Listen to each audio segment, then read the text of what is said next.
I married at 26 after nearly 2 years of dating. On our wedding day, everyone praised my luck in meeting a man who was handsome, talented, and had a stable job. My parents back home were also reassured, thinking their daughter now had a solid foundation. At that time, I also believed I had chosen correctly. But life is not a dream. Sometime after the marriage, I began to realize my husband was too much of a flirt. Everywhere he went, he was surrounded by many women. At first, I thought it was due to the nature of his job, which required a lot of interaction. But the longer it went on, the more unusual signs I discovered. One time, while cleaning out the wardrobe, I accidentally found a few scraps of paper with phone numbers and short, affectionate notes. I asked, and he brushed it off, saying they were just friends. I tried to trust my husband to protect our happiness, but that trust didn't last long.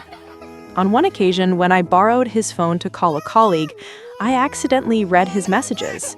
Sweet words, terms of endearment, all clearly visible.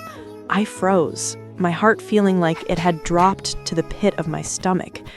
The more I dug, the more different names I discovered.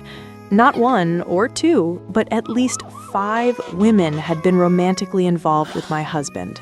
Some were young, some were already married, and some I even knew. That night, I lay hugging my child, tears streaming down my face.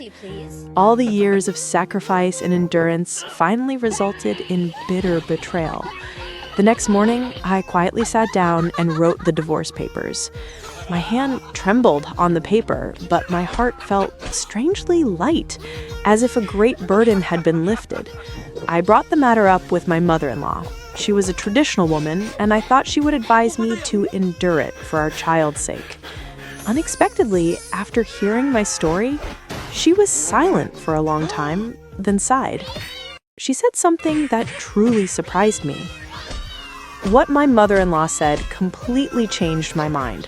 Follow for part 2 to find out the truth.